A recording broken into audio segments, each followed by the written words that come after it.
I agree with everything that these guys said, 1,000,000%.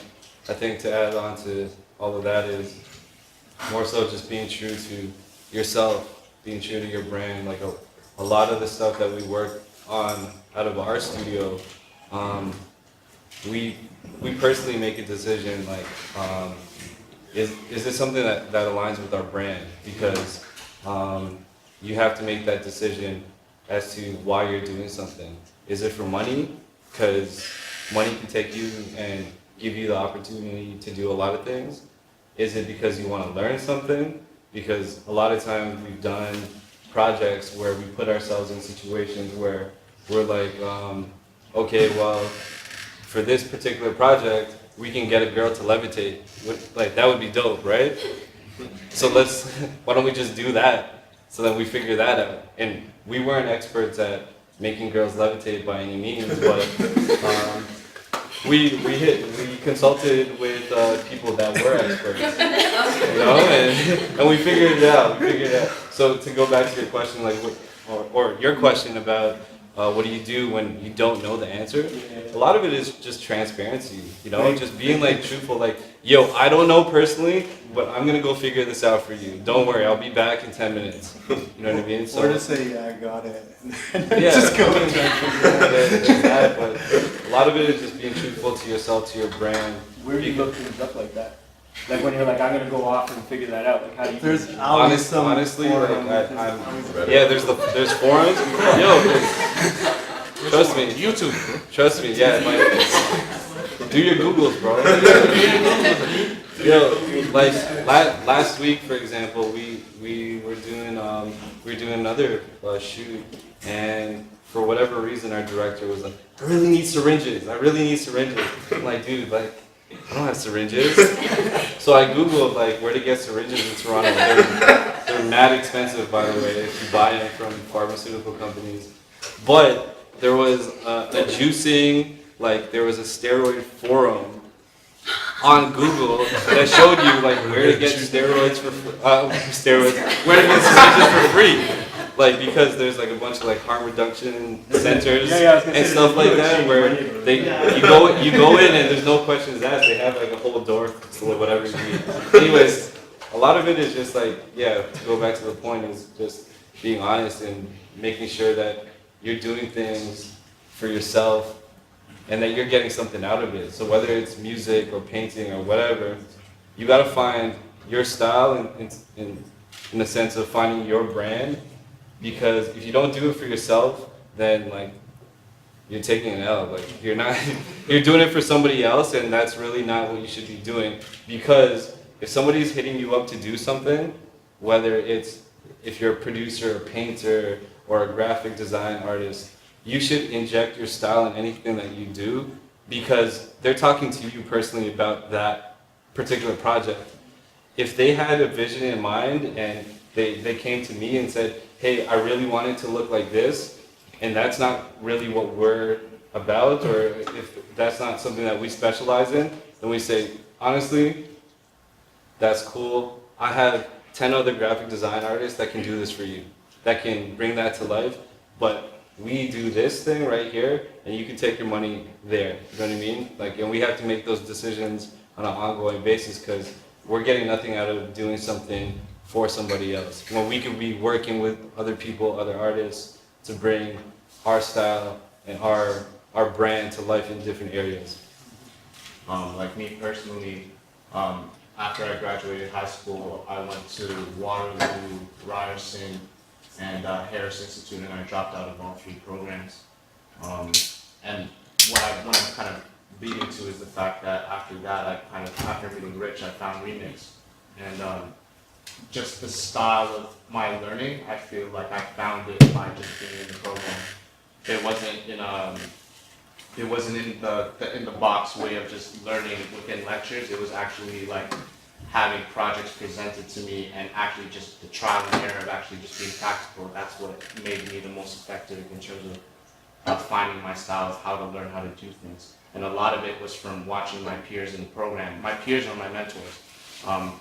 A lot of my motivation came from watching what Brock, Lowe, and Tyrone did with One Love TL. and you know the people and the characteristics that they all brought together to comprise a team. A lot of the motivation, my inspiration to assemble my own team, you know, came from that. Yeah, no, I think that's brilliant, and I think like when we're talking about building a team, I did this thing a couple years ago when I took away from it, talking about team was this guy, we were talking about leadership, actually, right? And leadership, people are always like, you know, you have to be decisive, you have to be able to make the hard decision, not just be decisive, but make the hard decisions, you have to, and he was like, look, all those things are important, the most important thing to be a leader is to know yourself. Because the moment where you know where you're weak, that's how you know how to build a team. Until then, there's nothing to lead, right? People are always like, oh, I need another me, I need another me. If I had one more me, I could do so much more shit. That's not true. You already have you. You're brilliant at what you do. What you need is someone who's good at what you're weak at. Because the moment you have someone who's good where you're weak, then they take that off your plate and you're left to do what you're strong. You can accomplish that much more. So until you can admit where you're weak, you can't really properly begin to build a team.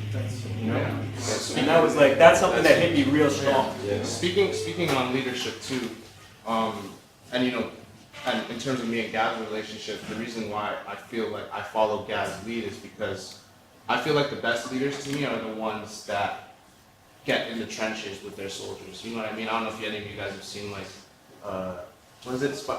Maximus? What's that movie? The Gladiator? 300? No, the Gladiator. Where it's like the Gladiator. No, the Gladiator, right? Gladiator. Yeah. You know how it is. The same as like Maximus, right? Yeah. But I just feel like he was just really respected by his soldiers because he used to be a soldier and he came up the ranks. So like when you're in the trenches and you can get on a level with everyone in your team and not put yourself at such like a hierarchy, I feel that's like the real respect. And That's like, how you find your team? I feel so, and I feel like that's why Gav has my respect, and I'll follow him into the trenches because he doesn't hesitate to get his hands dirty. You know what I mean? And when a leader can bring you down and show that they're not above you, and we're all in this together, working for the common goal, that's what I feel makes the best team. And sorry, I don't mean to talk too much, but I just want to build off that for a quick second because what he's talking about, like what I fundamentally believe is that leadership is relational. And what I mean by that is leadership is relational to the expert in the room.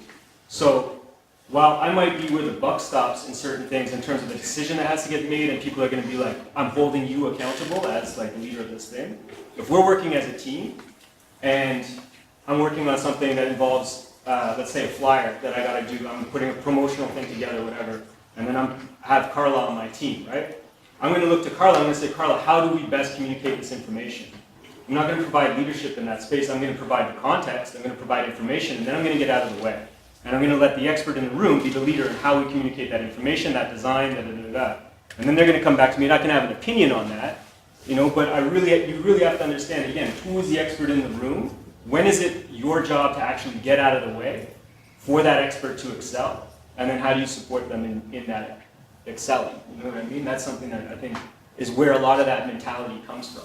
I feel team too, like I feel like I have two different teams almost. Like I have my shop team and like the direct guys and girls that we execute stuff on a day-to-day basis. But then like I have my external team, which is all my relationships and all my connections to other people in the industry or in revolving industries. Like I look at my team and I'm like, yeah, I have my internal team, but then like I look at you guys as my team too, because you guys are like the other people I fuck with in the industry, and like, you know, when you know there's a good opportunity, you throw it my way, and when I know there's a good opportunity, I throw it you way, and we just kind of like continue to build. So it's like that network too. Like you definitely have to have your core team and your execution team, but then like it's so much more than that. Like your team really is like the entire environment you revolve in. Yeah, and to go places with that subject, in terms of like team, it's like building that camaraderie in the industry is so important because you do those things. You go in the trenches and you take bullets for people because you care about these people, and you right? look after like so, and you take care of people and stuff like that. And then part of that too is like having that team. I can't speak for the rest of you guys, but our team at Kid Studio, we strive to be the best. And we're like mad competitive. So we're watching every single video, every design that comes out for whoever, and we're watching it and we're like, damn, like they're shitting on us right now. You know what I mean? It's like, what can we do to top that? Yeah, You know what I mean? And it's like healthy competition, but it's like it's facts. You know, like we look at everything and we strive to be the best because why else do this type of stuff? I think that's a beautiful thing in terms of what's going on in our city right now in terms of art in general. It's definitely like a renaissance for like every form of like what we have to offer in culture, and that's how you kind of have to take it. It doesn't really have to be on no hater shit. It's just like we should all be motivating and inspiring each other to do better. You know what I mean? I think like I can echo his sentiment in terms of just like there's definitely times I watch kids do videos and I'm like, oh shit, okay, it's either we gotta work with them to get that level, or we gotta have our own team to step it up. You know what I mean? And If you got the budget, No, yeah. It's kind of like that analogy, like if you have 100 hungry people in one room and you throw in one steak, everybody's going to eat each other alive and hate on each other and try and battle until that one person gets it. But if you have 100 people in a room and you throw in like 20 steaks, people are going to chop it up and everybody's going to eat. And I feel like that's the philosophy now, like there is infrastructure that is being put in place now, and there's opportunity that just wasn't here before. So people are lowering their guard, and instead of being like, yo, fuck that guy, like my shit's better, why has he got a deal and I don't? Now it's like, yo, maybe we can collaborate, I like the vibe of that, like maybe we can leverage each other's fan bases and build something together. So I just feel like with opportunity comes like a different hierarchy of structure and a different like food chain. It's like not everybody's starving anymore. So now there's certain people who are getting ahead, right? And so they're being put in opportunities. And I think those people, I feel like the right people are getting ahead in the city, and the right people are there. They're not just like coming up and being like, peace made it, fuck y'all. They're kind of like, okay, well now how do I inject my own infrastructure here to like have the guys that I know are dope but aren't doing anything yet come up through this? And so I feel like, just where it's going is more infrastructure and more development and more creative opportunity, really. Jimmy, did you want to win? Yeah, I want to ask something. What about money in all that? I mean, is there more money now? Like because there's definitely opportunity, and there's way more money now. There's way more money, and then also like artists and stuff these days, like money models are changing. Like it's not always about like a record deal and record sales and shows. Like now it's like, yo, it's like fucking Volkswagen commercials and shit. Like like the sync opportunity line for artists now, and like the branded and like video games and stuff. Like there's so many more opportunities to